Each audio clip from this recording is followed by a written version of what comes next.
Ce jeudi matin, 29 août 2024, au domicile familial, l'ex-footballeur international ivoirien Boblé Aligné Anderson reçoit des soins. Les blessures sur son corps témoignent d'une maltraitance inquiétante. Frappé par une démence, Anderson arpente les rues de Gagnoa depuis plusieurs mois. C'est pitoyable. On a besoin que vous nous aider. Aider cette gloire ivoirienne qui a fait les beaux jours du pays. On a vraiment besoin de vous. On a besoin de vous aider. C'est inimaginable de voir son frère divaguer, de dire ce qu'il ne sait pas. Il parle, mais il est dépressif. C'est pas facile. Nous tous, nous sommes meurtris. Toute la grande famille est meurtrie. Voir quelqu'un qui était sur un piédestal et descendre au bas niveau, c'est difficile.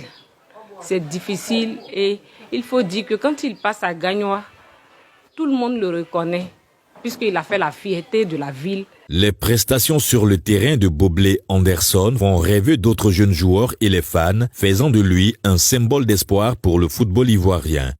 Aujourd'hui, l'athlète est réduit à la mendicité. Il survit grâce à la charité des autres, un contraste saisissant avec les jours où il était au sommet de sa carrière. Avoir l'information sur ses comptes en banque, sur ses biens, c'est difficile. C'est difficile parce qu'il ne se rappelle de rien. Et actuellement, avec son état là, il n'a pas d'argent sur lui. Bon, il mendie au fait.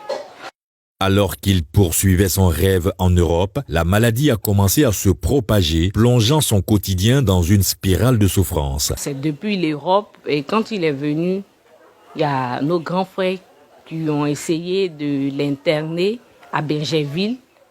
Bon, l'information que moi j'ai reçue, il s'est évadé. Il s'est retrouvé à Issia. Également, il s'est évadé. Et quand il venait sur Gagnoa, ceux qui l'ont vu au début, il était chaussé avec sa valise bien habillée. Et la santé s'est détériorée depuis le mois dernier jusqu'à maintenant. Et c'est dans cet état-là que vous l'avez trouvé dénudé, sale, sans chaussures, les pieds enflés. Et il a des plaies de partout sur le corps. Désemparé, sa famille pousse un cri d'alarme. À l'ancien président du Sporting Club de Gagnoa, monsieur le maire de la ville, qui a un grand cœur, de venir à notre secours, toute la Côte d'Ivoire, de la FIF, de ses anciens joueurs, de ses anciens coéquipiers, avec qui il a remporté la Coupe d'Afrique 2015. L'histoire d'Anderson Boblé est un douloureux rappel que derrière les succès et les gloires du sport se cachent des réalités souvent cruelles. L'ex-international ivoirien formé à l'AFAD a évolué dans plusieurs grands clubs dont le Wydad de Casablanca au Maroc, Malaga Football Club en Espagne, Zulte Waregem en Belgique et la Berrichonne de Châteauroux en France. Il a 32 ans et père d'un enfant.